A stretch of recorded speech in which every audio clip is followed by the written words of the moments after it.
আসসালামু আলাইকুম বন্ধুরা, সবাই কেমন আছো? আশা করি ভালো আছো। আমি ভালো আছি।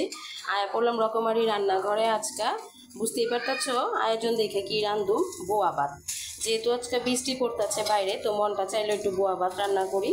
তো চলো দেখি কিভাবে রান্না করতে হয়। আমার যা যা লাগবে বোয়া ভাত রান্না করতে, এখানে আমি নিয়ে নিয়েছি আধা কেজি চাল, 3-4টা আলু আর মসুরের ডাল। আর এখানে ভর্তার আইটেম বি করুম, এটার লেগে সব কিছু কাইটা নিয়েছি। এখানে কিছু পেঁয়াজ কুচি নিয়েছি তেল, প্রয়োজন মতো লবণ আর আদা রসুন আর 2টা তেজপাতা। বন্ধুরা, আমার পাতিল বসাই দিয়েছিলাম তোমার সাথে কথা বলতে হইতে, তো এটার ভিতরে আমি তেল দিয়ে দিব। বন্ধুরা, আমার তেলটা গরম হয়ে গেছে মোটামুটি। তো আমি এখানে পেঁয়াজ কুচিগুলো দিয়ে দিলাম। পেঁয়াজ কুচিগুলো দিয়ে সাথে দিলাম 2টা তেজপাতা। এটা সামান্য নেড়ে চেড়ে নেব। তো বন্ধুরা, আমার পেঁয়াজগুলো লাল হয়ে গেছে, তো আমি এখানে আদা রসুন বাটা দিয়ে দিলাম।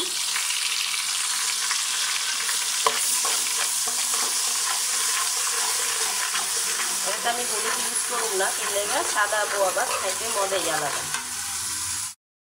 বন্ধুরা, দিয়ে দিলাম লবণ। লবণ দিয়ে এটা নাড়াচাড়া করে আমি এখন দিয়ে দেবো ওই চালের মিশ্রণটা।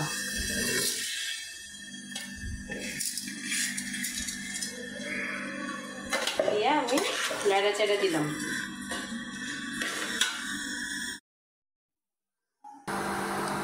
তো যাগো বন্ধুরা, লাড়তে লাড়তে একটু গল্প স্বল্প করে লই, খালি তো রান্না বান্না করলেই হয় না, বুঝছেন। আমরা বাঙালিরা হচ্ছি ভোগ বিলাসী, রাগ করছি যেটা কয়, যা দেখি সবই খেয়ে ফেলে। একটু মেঘলা দেখলেই মনে করেন খিচুড়ি খাইবার মন চায়, মেঘলা দেখলে এই খুদের বুয়া খাইবার মন চায়, পোলাও খাইবার মন চায়, কত কিছু মন চায়। তা আমার জামা হয়েছে আরেক জিনিস, হ্যাঁ মনে করেন যে একদম জিবলাটা বৃষ্টি ফোটা যেমন পড়ে না, এরকম করে জিবলার দেখা জল পড়তে থাকে, এটা খাইবো ওইটা খাইবো। তো এটার লাগাই আজকে যেমন এই আয়োজনগুলি করা। তো আমার এই রান্নাবান্নাগুলি যদি আপনার কাছে ভালো লাগে, তাহলে অবশ্যই আমার লাইক শেয়ার কমেন্টস করে দিবেন। আর কমেন্টে অবশ্যই কইবেন আমার কথাবাদ দিয়ে আমার রান্নাবাড়ি আপনার কাছে কেমন লাগে। যদি আপনারা এগুলো জানান তাহলে আমার কাছে খুব ভালো লাগে। তো আশা করি আপনারা আমার এই ইটা দেখা এমনি করে একদিন হুটহাট করে বোয়া ভাত রাইন্দা ফেলাইবেন। আর সাথে যদি 2-3 পদের ভর্তা আর একটা ডিম ভাজা হয়, সেই জমা যাবো, ঠিক না বন্ধুরা? তো আইতাছে এটা হওয়ার পর্যন্ত। তো বন্ধুরা দেখেন কি সুন্দর করে হয়ে আইতাছে। তো এটার হালকা একটু পানি আছে, এটার আমি দমে বসাই দিব। তো সাদা বোয়া ভাত খেতে কিন্তু আরেক রকম মজা। সাথে দিয়েছি আবার আলু আর মসুরি ডালের মিশ্রণ, ঠিক আছে। এটা খাইতে হেভি টেস্ট। তো এটারে এই পর্যায়ে আমি ঢাইকা দমে বসাই দিব, চুলাটা অফ করে।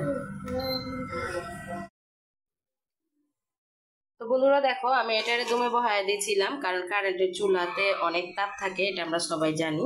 তো এটা সুন্দর মতো একদম পারফেক্ট একটা বোয়া ভাত হয়ে গেছে, ঠিক আছে। তো এটারে আমি দেখাইতাছি তুমি করে পরিবেশন কইরা। আলহামদুলিল্লাহ, দেখছেন আমার বোয়া ভাতের লুকটা কত সুন্দর হয়েছে। তো আমি ডেকোরেশনটা কত সুন্দর করে করছি।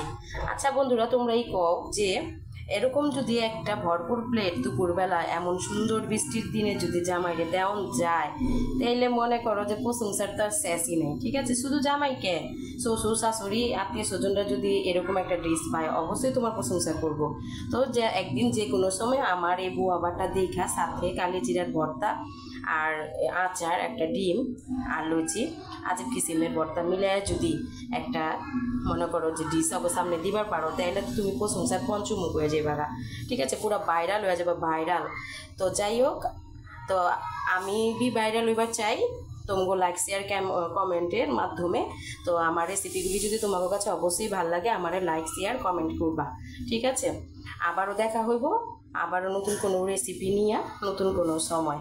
ওই পর্যন্ত সবাই ভালো থাকো, সুস্থ থাকো, অবশ্যই হেফাজতে থাকো।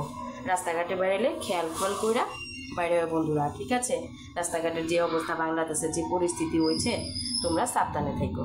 তো আবারও দেখা হইব। আল্লাহ হাফেজ।